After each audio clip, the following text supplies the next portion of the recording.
Welcome to S6 TV Telugu news bulletin. ముందుగా headlines. భగవాన్ బుద్ధుని పవిత్ర పిపరహువా అవశేషాల గ్రాండ్ ఇంటర్నేషనల్ ఎగ్జిబిషన్ కు హాజరైన ప్రధాని మోడీ.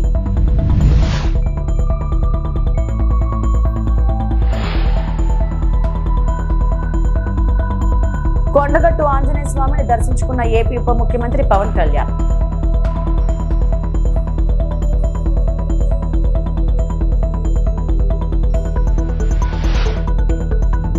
తెలుగు కేవలం భాష కాదు, మన జీవన విధానం. ఏపీ స్పీకర్ అయ్యన్న పాత్రుడు.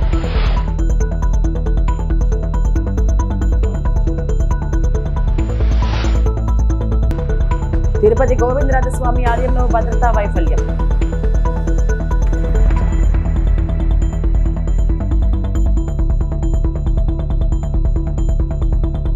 ప్రధానమంత్రి నరేంద్ర మోడీ న్యూఢిల్లీలోని రాయ్ పిథోరి కల్చరల్ కాంప్లెక్స్ లో the light and the lotus relics of the awakened one పేరుతో భగవాన్ బుద్ధుని పవిత్ర పిప్రాహా అవశేషాల అంతర్జాతీయ ఎగ్జిబిషన్ ను ప్రారంభించారు. ఒక శతాబ్దానికి పైగా తర్వాత స్వదేశానికి తిరిగి వచ్చిన ఈ అవశేషాలను national museum, New Delhi Indian museum లో భద్రపరిచిన అసలు అవశేషాలు మరియు పురావస్తు సామగ్రితో కలిసి మొదటిసారిగా ప్రజలకు ప్రదర్శిస్తున్నారు. 1898లో కనుగొనబడిన పిప్రాహ్వా అవశేషాలు ప్రారంభ బౌద్ధ చరిత్రలో అత్యంత ప్రాముఖ్యమైనవిగా పరిగణించబడుతున్నాయి. ఇవి నేరుగా భగవాన్ బుద్ధునికి అనుసంధానమైన అరుదైన చారిత్రక అవశేషాలు కావడం విశేషం. और जन सामान्य को इस प्रदर्शनी में सब कुछ बहुत आसान और सुलभ भाषा में समझ में आए, तो इस प्रदर्शनी को एक व्यापक ऑडियो विजुअल कंपोनेंट का सहयोग मिलता है, जिसमें डिजिटल रिकंस्ट्रक्शंस हैं, इंटरप्रिटेटिव प्रोजेक्शंस और मल्टीमीडिया प्रेजेंटेशंस भी शामिल हैं। आप देख सकते हैं, जिसके ज़रिए आप इस प्रदर्शनी का आनंद ले पाएंगे। आप समझ पाएंगे कि आखिरकार इसका सांस्कृतिक और सभ्यतागत महत्व है क्या भारत के लिहाज से। भगवान बुद्ध के इस अंतर्राष्ट्रीय प्रदर्शनी का अवलोकन किया गया है और जहाँ जिन पांडुलिपियों का हमने जिक्र किया, इसमें एक अखंड पत्थर का संदूक है जिसमें बहुमूल्य रत्न और आभूषण भी पाए गए हैं। तो बहुत समुदाय, जो तमाम समुदाय के लोग हैं, उनके समर्थन से ये अवशेष स्वदेश लौटे हैं।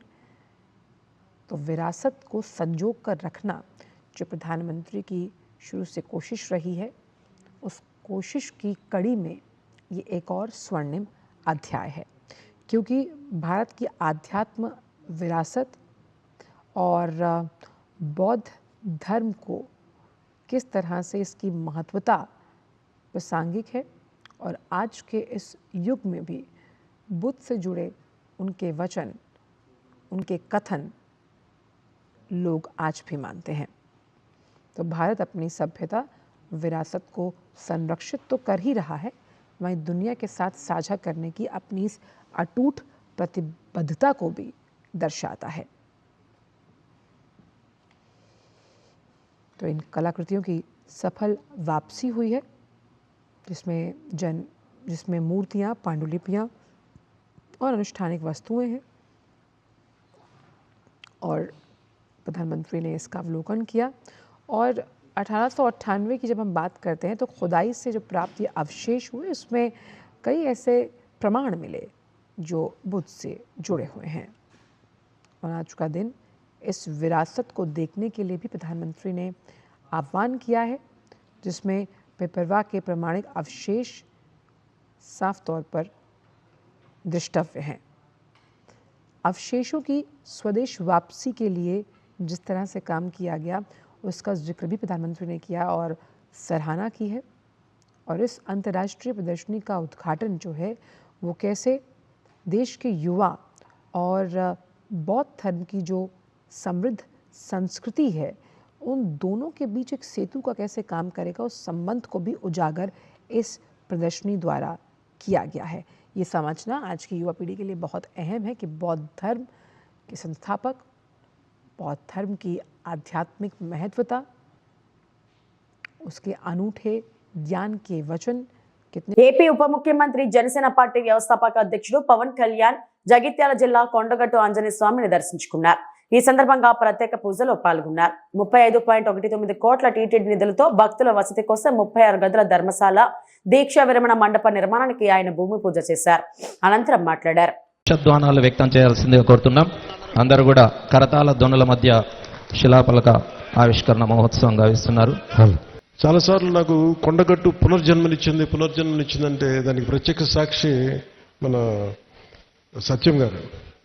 సో నాకున్న సన్నిహితులు స్నేహితులు వీళ్ళందరూ ఉండే మధ్యలో మేము ఇక్కడికి వచ్చి శ్రవణ్ కానీ మేము అందరూ వచ్చి ఇక్కడికి వచ్చినప్పుడు యాక్సిడెంట్ అయితే హైటెన్షన్ వైర్ తగిలేదు. ఎలా మిస్ అయింది, ఎలా బతుకున్నా నాకు ఈ రోజుకి తెలియదు. అందుకే నాకు కొండగట్టు ఆంజనేయ స్వామి మీద నాకు అపారమైన భక్తి, అపారమైన గౌరవం, అపారమైన కృతజ్ఞత.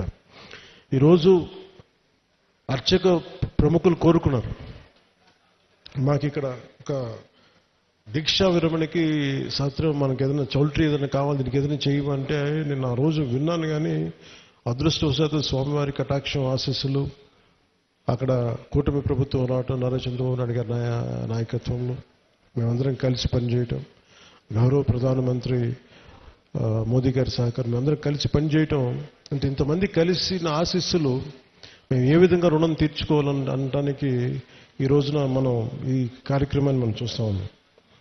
అలాగే దీనికి ప్రత్యేకించి సహకరించిన టీటీడీ సభ్యులు, తెలంగాణ నాయకులు, మనకి మహేందర్ రెడ్డి గారు కానీ, అలాగే యాదాద్రి ఆర్కిటెక్ట్ బోరుగాపు ఆనంద్ సాయి గారికి కానీ, ప్రతి టీటీడీ బోర్డు సభ్యులకి, వీళ్ళందరూ కలిసి కట్టుగా కృషి చేసి టీటీడీ చైర్మన్ బిఆర్ నాయుడు గారి దృష్టికి తీసుకుపోయారు. సో వీళ్ళందరూ కూర్చొని సమిష్టిగా చాలా పెద్ద మనసుతోటి, ఎందుకంటే కొన్నిసార్లు బ్యూరోక్రాటిక్ ప్రాసెస్లో అందరికీ మనసు ఉంటుంది కానీ చేయడానికి ఆ పనులు నడవు. నేను ఇది స్వామివారి ఆజ్ఞ, స్వామివారి ఇది వారు కోరుకున్నది భక్తుల కోసం అనుకున్న ఒక బలమైన సంకల్పంతో నేను ముందుకు పట్టుకెళ్ళినప్పటికీ కూడా చాలా పెద్ద మనసుతోటి బోర్డులో టీటీడీ చైర్మన్ బిఆర్ నాయుడు గారి అధ్యక్షతన దీన్ని ఆమోదం చేయటం చాలా వారికి మనస్ఫూర్తిగా మనందరి తరపున వారికి నా కృతజ్ఞతలు తెలియజేస్తున్నాను. దీనికి సహకారం తెలిపిన ఆంధ్రప్రదేశ్ దేవాదాయ శాఖ మంత్రి శ్రీ ఆనం రామనారాయణ రెడ్డి గారికి, తెలుగు కేవలం భాష కాదని మన జీవన విధానమని ఏపీ శాసనసభాపతి అయ్యన్న పాత్రుడు పేర్కొన్నారు. గుంటూరులో 3వ ప్రపంచ తెలుగు మహాసభలు వైభవంగా జరుగుతున్నాయి. ఈ కార్యక్రమానికి అయ్యన్న పాత్రుడు హాజరై మాట్లాడారు. ఒకప్పుడు తల్లులు చందమామ రావే, జాబిల్లి రావే అని పాడుతూ పిల్లలకి గోరుముద్దులు తినిపించేవారు. ఇప్పుడు పిల్లలకు సెల్ ఫోన్ ఇచ్చి అన్నం తినిపిస్తున్నారు. అమ్మ లాలిపాటలో తెలుగు, అమ్మ చెప్పే కథల్లో తెలుగు, తల్లి లాంటి తెలుగు భాష విశిష్టతను మనం పిల్లలకు చెప్పాలి. పల్లెల్లో కూడా ఇప్పుడు తెలుగు కనుమరుగవుతుంది. సంక్రాంతి, ఉగాది తదితర పండుగలకు పునర్వైభవం తీసుకురావాలి. తెలుగు భాష కోసం ఏం చేయాలో సభల్లో చర్చించబడింది. సభలో కార్యాచరణ చూపితే దాన్ని అసెంబ్లీలో తీర్మానం చేయిస్తానని అయ్యన్న అన్నారు. తెలుగు ఒక భాష కాదు, ఒక సంస్కృతి. ఇది అందరూ తెలుసుకోవాల్సిన అవసరం ఉంది. మన పిల్లలకి ఏం చదువుతున్నారో, దేనికి చదువుతున్నారో, మన సాంప్రదాయం ఏంటో, మన పల్లెల్లో పూర్వ సాంప్రదాయం ఏంటి, సంస్కృతి ఏమిటో ఇప్పుడు పిల్లలు ఎవరికి తెలియదు. పూర్వం అమ్మ చందమామ రావే, జాబిల్లి రావే అని చిన్నపిల్లలకు భోజనం పెట్టేవారు. ఏమ్మా నిజమా? తల్లి మీరే చెప్పాలి. మరి ఈవేళ చందమామ పాటలు లేవు, పిల్లలకి సెల్ ఫోన్లు ఇచ్చేసి భోజనం పెడుతున్నారు.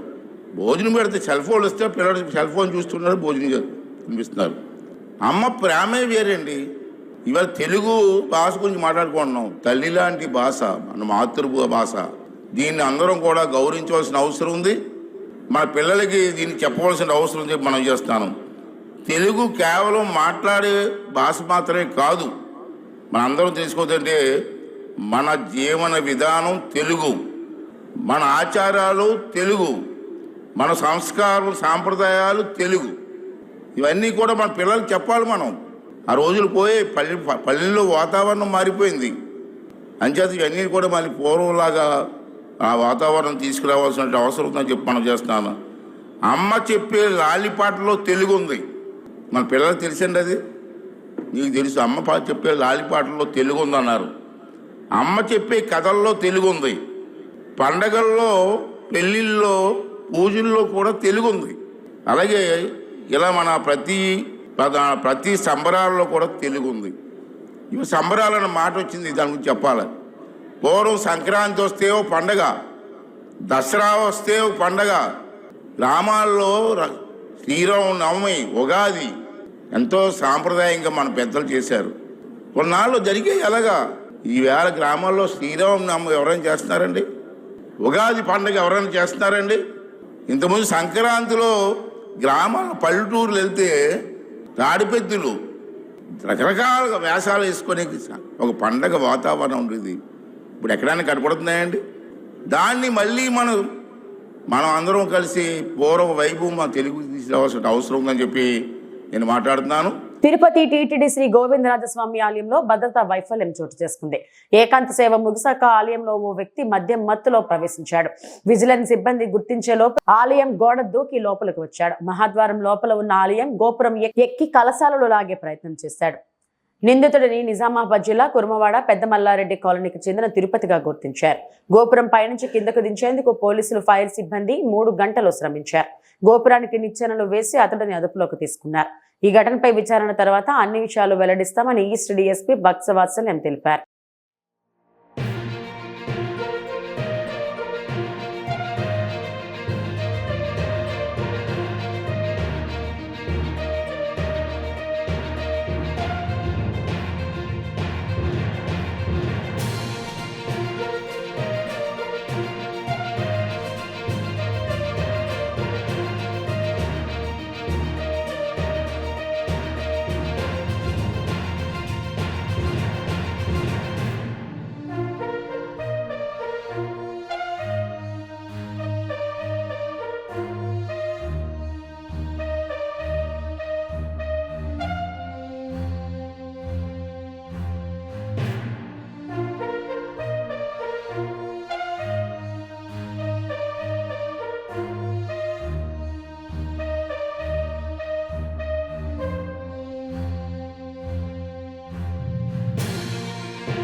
అనంతపురంలో మాజీ సైనికుల సహకార ఆరోగ్య పథకం ఈసీహెచ్ఎస్ పాలిక్లినిక్ టైప్ డి ప్రారంభించబడింది. మాజీ సైనికులు మరియు వారిపై ఆధారపడిన వారి వైద్య మౌలిక సదుపాయాలకు గణనీయమైన అదనంగా ఉంది. ఈ సౌకర్యాన్ని తెలంగాణ మరియు ఆంధ్ర సబ్ ఏరియా ప్రధాన కార్యాలయ general officer commanding major general Ajay Mishra నేడు అనంతపురంలో ప్రారంభించారు. ప్రారంభోత్సవ కార్యక్రమంలో పౌర పరిపాలనా ప్రతినిధులు, వివిధ సైనిక సంస్థలు మరియు పెద్ద సంఖ్యలో మాజీ సైనికులు మరియు వారి కుటుంబాలు చురుకుగా పాల్గొన్నారు.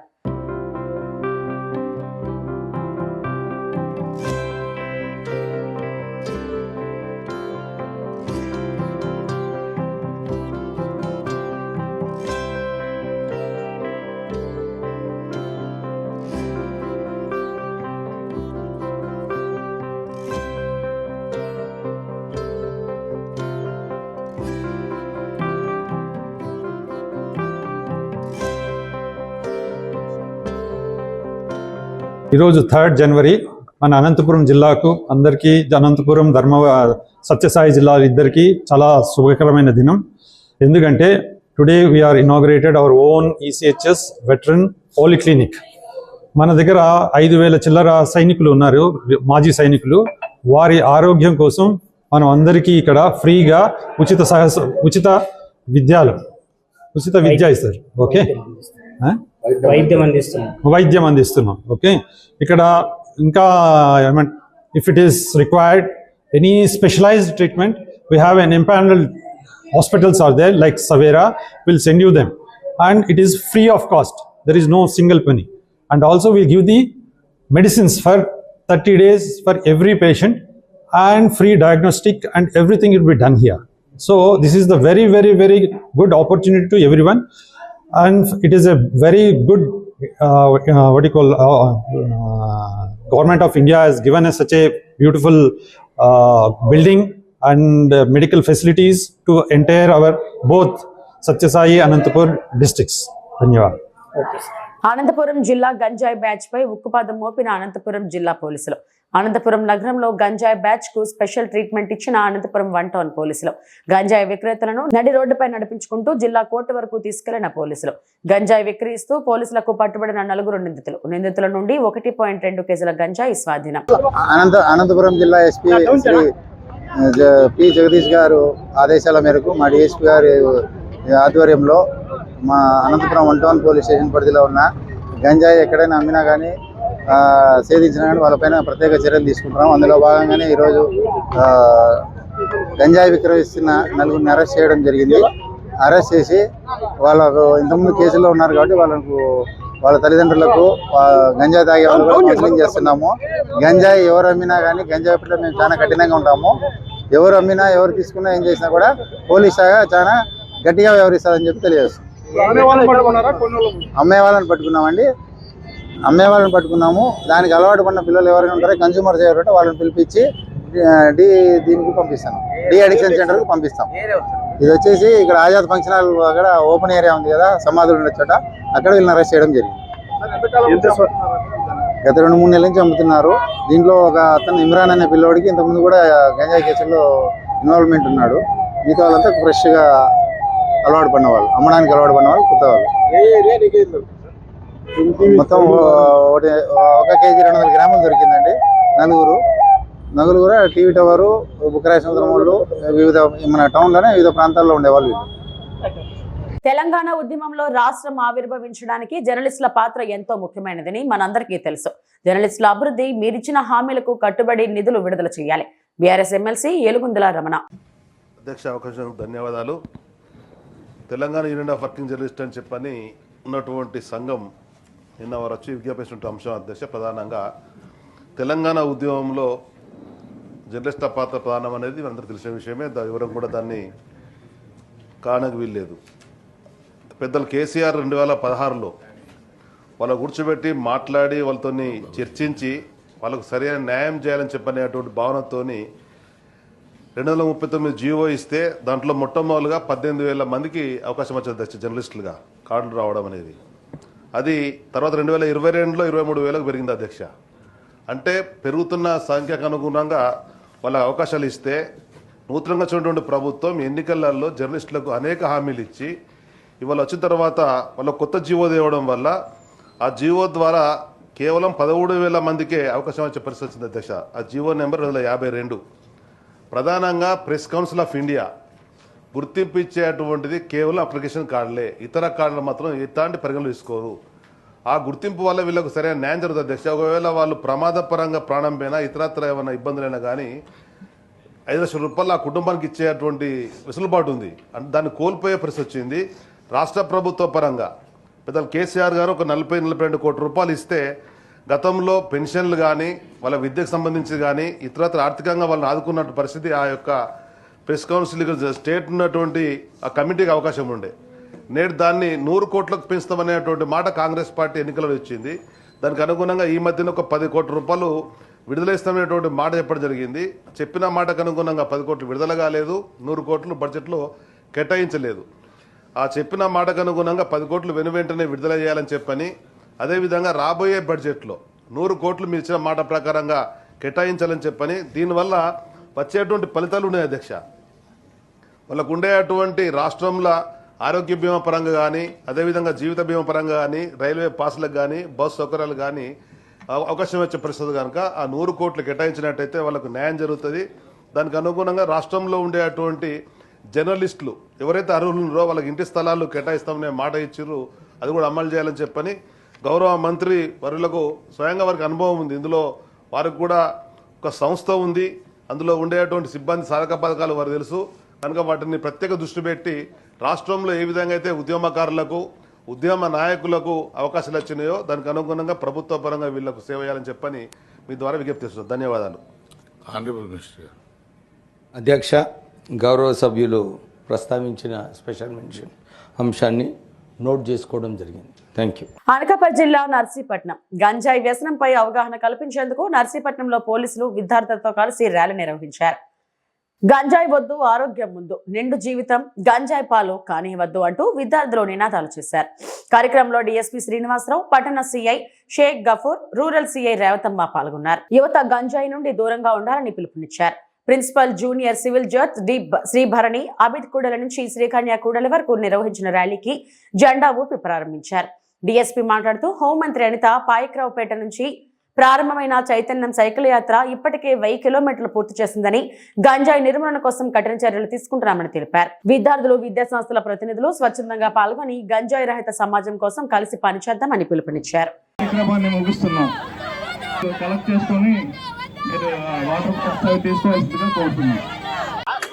అందరికీ నమస్కారం. ఈ రోజున 3/1/2026 ఈ అభ్యుదయం ప్రోగ్రామ్ అనేది మన గాంజా మీద అవేర్నెస్ ప్రోగ్రామ్స్ కన్క్లూడ్ చేస్తున్నాము. యాక్చువల్గా ఈ ప్రోగ్రాము మన విశాఖపట్నం రేంజ్ డిఐజీ గారు శ్రీ గోపీనాథ్ జట్టి ఐపీఎస్ గారి తాలూకా ఆలోచనలతో మన వైజాగ్ రేంజ్ అంతా కూడా ఈ కార్యక్రమం నిర్వహించడం జరిగింది. పాయకరావుపేటలో 12, 11, 25 ఆ రోజున మన హోమ్ మినిస్టర్ శ్రీమతి వంగలపూడి అనిత మేడం గారు ఈ ప్రోగ్రామ్ని స్టార్ట్ చేశారు. మా పోలీస్ డిపార్ట్మెంట్ వాళ్ళు సైకిల్ యాత్ర స్టార్ట్ చేశారు. ఈ గంజా మీద వ్యతిరేకంగా పోరాటానికి ఆ రోజు స్టార్ట్ చేయడం జరిగింది.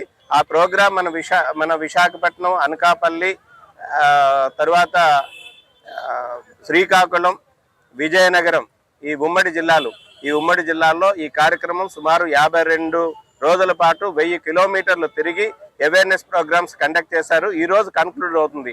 అందులో భాగంగా ఈ రోజు మన నర్సీపట్నంలో మన గౌరవ మ్యాజిస్ట్రేట్ మేడం గారు వచ్చారు. ఆవిడ చేతుల మీదుగా ఈ కార్యక్రమం కన్క్లూడ్ చేసే ప్రోగ్రామ్ స్టార్ట్ చేయడం జరిగింది.